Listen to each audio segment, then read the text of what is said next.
On dit souvent ici que le problème des hommes noirs, c'est que ce sont des hommes qui se comportent comme des femmes. La majorité des hommes, du moins dans la communauté chrétienne, donc la communauté africaine chrétienne.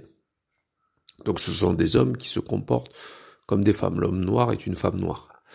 La raison est très simple, son éducation.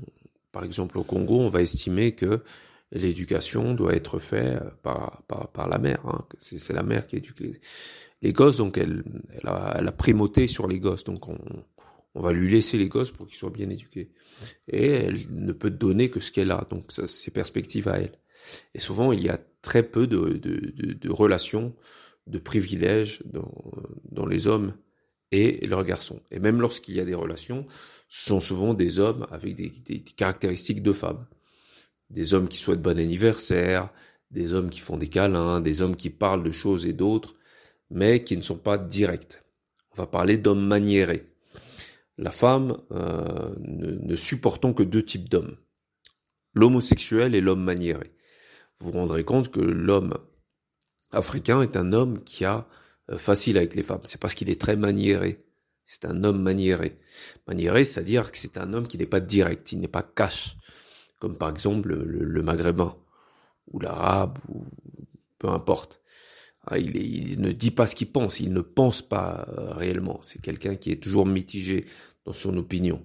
Il veut avoir raison, il veut être dans une configuration où il n'est pas en porte-à-faux. Hein. Il veut pas être dans une situation délicate où il a tort. Or, on a besoin d'avoir tort, on a besoin d'humiliation pour évoluer.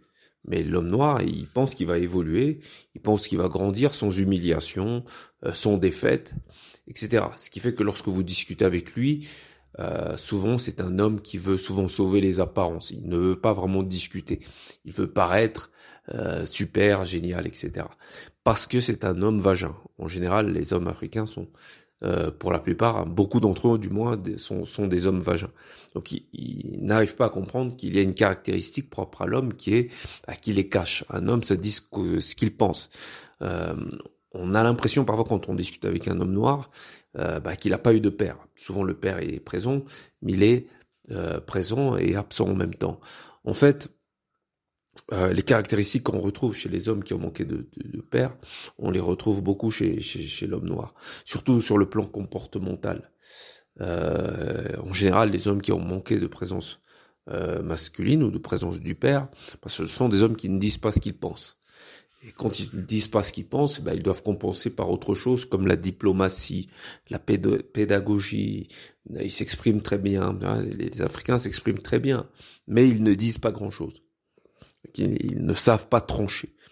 Ils ne savent pas qui ils sont, ils ne savent pas ce qu'ils pensent réellement. Ce sont des émotionnels.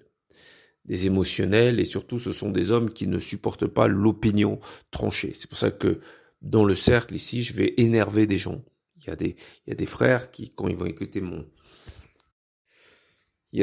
lorsqu'ils vont écouter mes propos, vont se sentir gênés, voire énervés. Parce qu'ils n'ont pas l'habitude d'écouter un homme noir leur parler directement, passer par quatre chemins. Donc ils savent pas faire ça.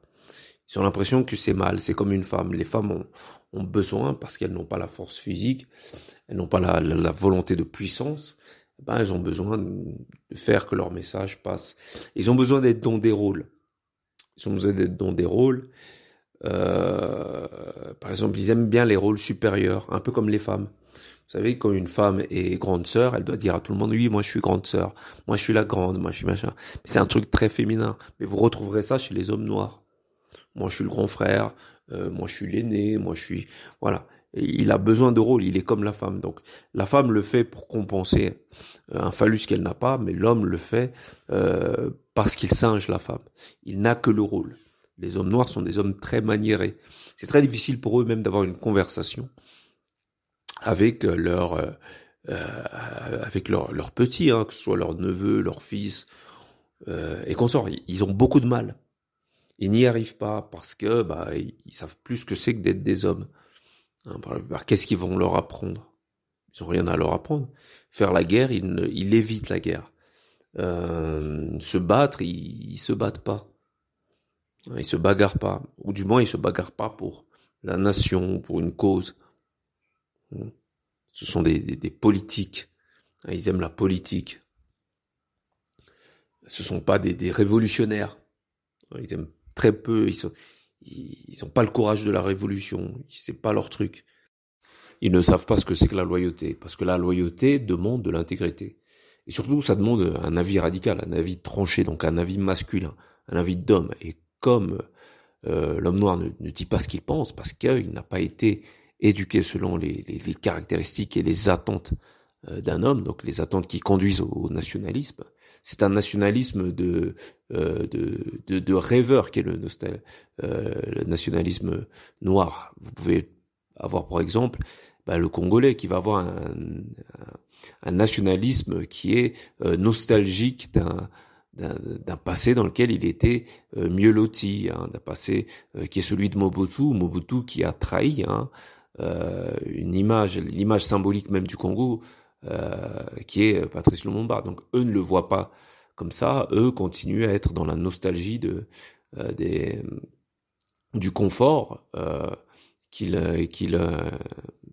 vivaient du temps où Mobutu était président. Donc il n'y a aucune intégrité parce que la loyauté, c'est pas du tout propre à leur vision du monde, puisqu'ils n'ont pas de principe. Ils n'ont pas de principe de valeur. Leur vision du bien et du mal leur est étiquetée en général par des religions coloniales, comme ça va être le cas pour le Congo. On va leur définir le bien et le mal par la religion du maître, mais d'eux-mêmes, ils n'ont pas une vision du bien et du mal qui soit adaptée à leur propre histoire. C'est pour ça qu'en général, ils pêchent beaucoup en histoire. Ils n'ont pas une histoire qui est partisane, c'est-à-dire qu'ils n'ont pas une vision subjective de l'histoire. Ils sont objectifs même dans leur propre histoire. Ça, c'est du jamais vu. C'est du jamais vu. Ils n'en veulent à personne dans leur histoire. Les ennemis deviennent les amis peuvent être les ennemis, donc c'est le gros bordel. Donc il y a pas de travail qui a été fait, mais il n'y a pas de travail qui a été fait sur le plan sur le plan gouvernemental, mais il n'y a pas de travail qui a été fait dans les familles aussi. Il est souvent con, mais il aime pas qu'on lui rappelle qu'il est con. Comme les gens intelligents. Les gens intelligents aiment qu'on leur démontre leurs conneries afin qu'ils s'élèvent à un niveau supérieur.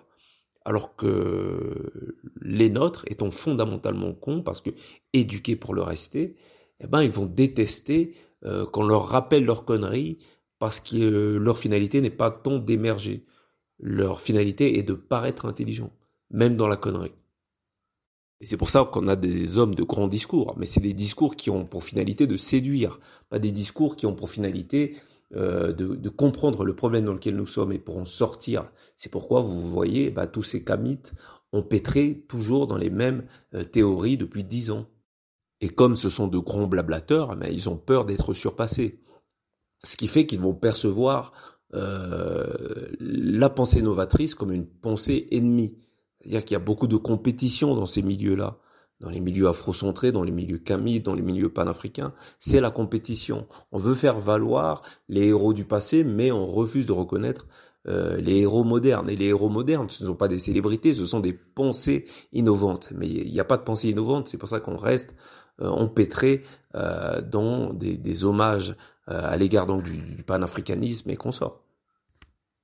La théorie du cercle, elle est très simple. Nous venons d'un matriarcat historique, mais ce matriarcat est lié à la sédentarisation, à une terre que nous possédons. Et comme nous possédons plus cette terre, il faut revenir à une pensée guerrière, il faut revenir à une pensée qui est plus patriarcale. C'est pas le patriarcat qui a tué l'Afrique, ce sont les invasions multiples et consorts. Donc, lorsque vous ne possédez plus de terre, vous êtes dans une finalité de nomade. Vous êtes dans une réalité de nomade. C'est pourquoi on retrouve les Africains aux 4 coins du globe. Et dans cette particularité de nomade, c'est une particularité insécure, vous êtes obligé d'avoir des hommes forts, des guerriers, et ces hommes doivent être au contrôle jusqu'à ce qu'ils récupèrent leur terre. Le matriarcat n'est qu'une suite même d'une sédentarisation et propre à une terre qui est maîtrisée. C'est pour ça qu'on dira que l'origine du matriarcat, c'est l'agriculture. Donc voilà, il faut comprendre ça, pas être dans une pensée figée, de se dire nous avions été ça et c'est ce que nous sommes amenés à rester parce que nous l'avons été dans le passé. Hein, nous sommes encore nostalgiques du passé. Hein, voilà. Merci, au revoir.